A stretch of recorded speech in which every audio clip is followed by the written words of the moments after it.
Hello, we are Crew 22, and today I'll be talking about Lehman Brothers and their role in the 2008 financial crisis. Our group consists of me, Tanta, Jia Chenlin, and Tan Din Wu.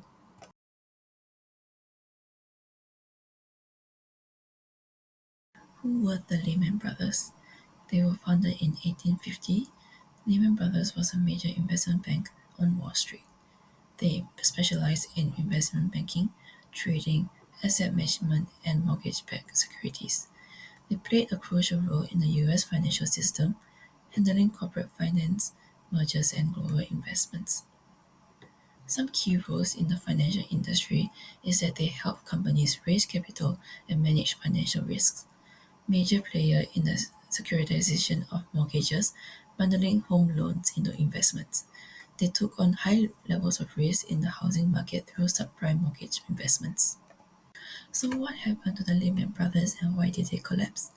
In the early 2000s, housing market was booming and Lehman invested heavily in subprime mortgages.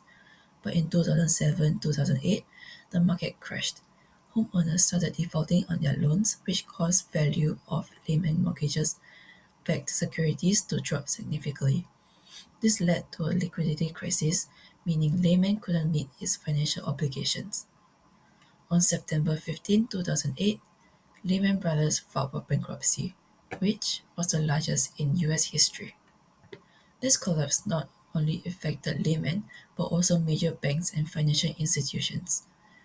The Federal Reserve and the US government decided not to bail Lehman out, which led to a global panic. This crisis triggered a severe global recession, stock market crashes, and mass job losses. Eventually, the government had to step in with a massive bailout program called TARP to stabilize the economy.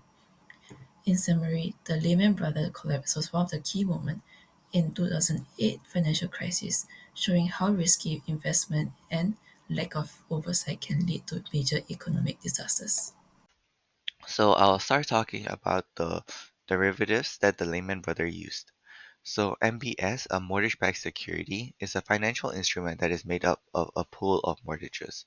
So the mortgages are paid back, paid by the investors, and they will be paid back directly from the homeowners.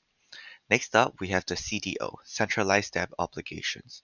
CDO is a financial instrument that is made up of various debt instruments, which consists of the MBS, corporate loans, and equity.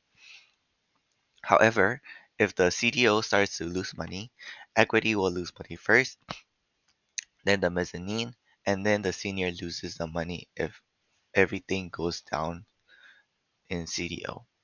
Last but not least, we have the CDS, credit default swaps.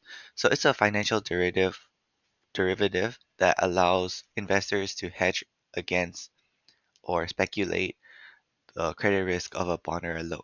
So let's say the bond is going up and the investors will pay a specific amount and receive more if it goes up. So it's basically an insurance policy for a financial derivative. So what happened during the financial crisis? So during the financial crisis, people stopped paying mortgages, which happened during 2007 and 2009. And we know that MBS, CDO, and CDS are very related to the mortgages paid by these people. So once they started to default, the instruments became very risky and the investors started to lose a lot of money, which caused the downfall of the Lehman Brothers. Your brother didn't just fail, they ignored every warning on their way down. The firm was operating on a dangerously high 30 to 1 leverage ratio, meaning they borrowed excessively against their assets, leaving no room for losses. But instead of slowing down, they kept investing heavily in risky mortgage backed securities, while smarter firms like Goldman Sachs were pulling back. The problem wasn't just bad investment, it was bad leadership. Lehman CEO Richard refused to listen to regulators and risk managers. He was so confident in his decision that he ignored clear warnings. Instead of protecting the company's future, he focused only on short term profit. Lastly, making things worse, Lehman misused derivative and manipulated financial reporting using an accounting trick called Repo 105 to hide debt, making their financial health look good and hiding billions to appear profitable. This deception misled investors and ultimately made their collapse even more severe.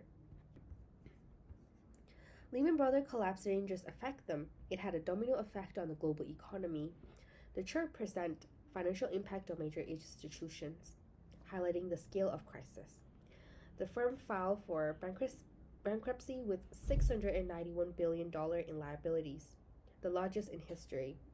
Investor panic set, causing the S&P 500 to drop 5% in a single day, wiping out $1.2 trillion in market value within a week.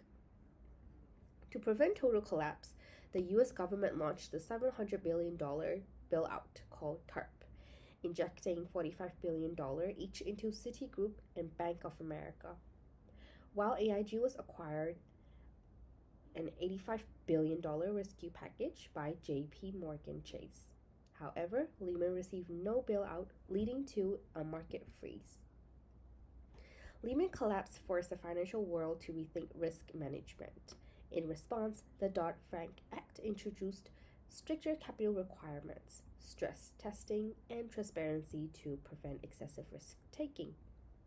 Banks now must prove they can survive economic downturn and hold higher liquidity reserve to prevent failure like Lehman's. Lastly, ethical leadership matters.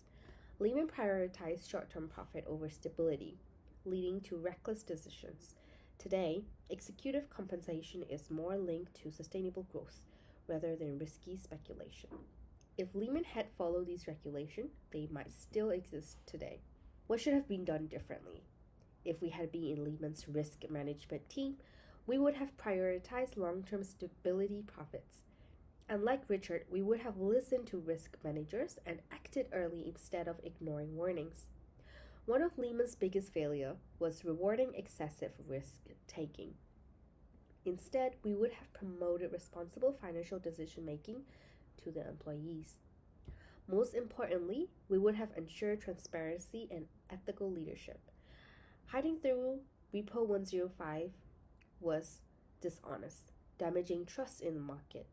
A financial institution should be built upon trust, not deception, and strong risk management is necessary.